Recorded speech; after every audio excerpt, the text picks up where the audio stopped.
তো সব কিছুকেই বিজ্ঞান দিয়ে ব্যাখ্যা করতে হবে জরুরি না, এর ঊর্ধ্বে অনেক কিছু আছে। এর জ্ঞান এর শেষ সীমা থেকে আল্লাহ পাকের জ্ঞান শুরু হয়। অতএব এটাকেই চূড়ান্ত জ্ঞানের মানদণ্ড মনে করার কোনো কারণ নাই।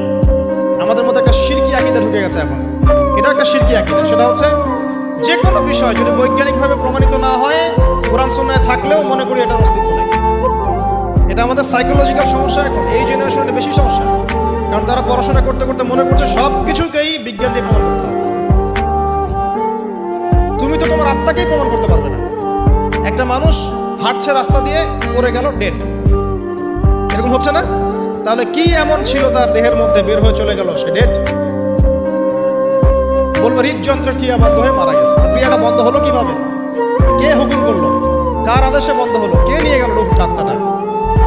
এগুলো তো ব্যাখ্যা করতে পারবে না। সো এই কনসেপ্ট থেকে বের হয়ে আসতে হবে যে প্রত্যেকটা বিষয় বিজ্ঞান দিয়ে প্রমাণ হলে পরেই বিশ্বাস করবো, না হলে করবো না।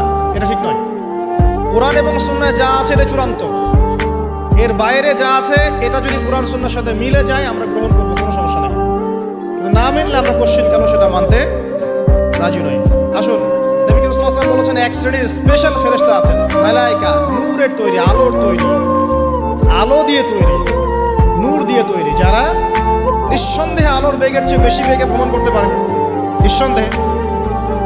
আচ্ছা, তো তারা স্পেশালি এই দরুদগুলোকে সংগ্রহ করেন, দরুদ এবং সালাম এটাকে সংগ্রহ করেন, পরে নবী সাল্লাল্লাহু আলাইহি ওয়াসাল্লাম পর্যন্ত পৌঁছে দেন।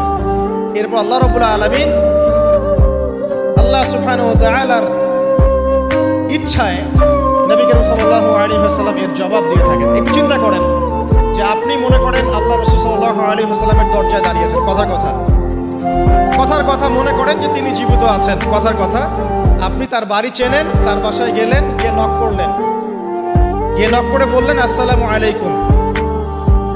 এবার নবী সাল্লাল্লাহু আলাইহি ওয়াসাল্লাম ভিতর থেকে আপনাকে বললেন, কথার কথা ধরে নেন যে ওয়া আলাইকুম আসসালাম। এর অর্থ কি? ওয়া আলাইকুম আসসালাম অর্থ কি? আপনার উপরেও শান্তি বর্ষিত হোক।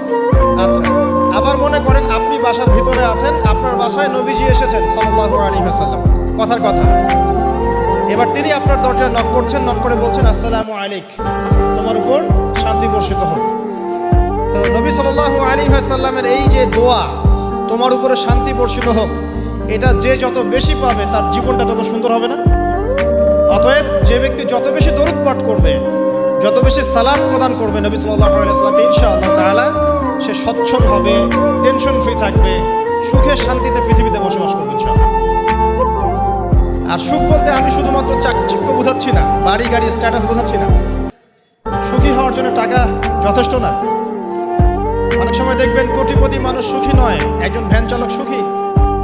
সুখ টাকা দিয়ে কেনা যায়? সুখ বলতে মনের সুখকে বোঝানো হচ্ছে। আল্লাহ পাক আমাদেরকে বোঝার তৌফিক দান করুন। আমি যেটা বলতে চাচ্ছিলাম, জুমার দিনে বেশি থেকে বেশি নবীর উপর দরুদ পাঠ করতে হবে। কোন দরুদ পাঠ করব? একটা সংক্ষিপ্ত দরুদ আছে, পড়তে পারি আল্লাহুম্মা সাল্লি ওয়া সাল্লিম আলা নবিয়িনা মুহাম্মদ, এটা পড়তে পারি। আরেকটা আছে আল্লাহুম্মা সাল্লি আলা মুহাম্মাদিন ওয়া সাল্লিম, এটা সংক্ষিপ্ত। আর যদি আপনার সামনে নবীর নাম উচ্চারণ করা হয় বলবেন সাল্লাল্লাহু আলাইহি ওয়াসাল্লাম। অথবা সবচেয়ে সেরা দরুদ হচ্ছে দরুদ ইব্রাহিম, আল্লাহুম্মা সাল্লি আলা মুহাম্মদ ওয়া আলা আলি মুহাম্মদ কামা সাল্লাইতা আলা ইব্রাহিম ওয়া আলা আলি ইব্রাহিম ইন্নাকা হামিদুম মাজিদ। আল্লাহুম্মা বারিক আলা মুহাম্মদ ওয়া আলা আলি মুহাম্মদ কামা বারাকতা আলা ইব্রাহিম ওয়া আলা আলি ইব্রাহিম ইন্নাকা হামিদুম মাজিদ। এটা প্রথম আমল, জুমার দিনে করবেন। এছাড়া প্রত্যেক দিন সকালে 10 বার এবং সন্ধ্যায় 10 বার করে দরুদ পড়বেন। তাহলে কি হবে? ইনশাআল্লাহ তাআলা আপনি, আমি, আমরা সবাই কিয়ামতের মাঠে নবী সাল্লাল্লাহু আলাইহি ওয়াসাল্লামের সুপারিশ পেয়ে যাব ইনশাআল্লাহ।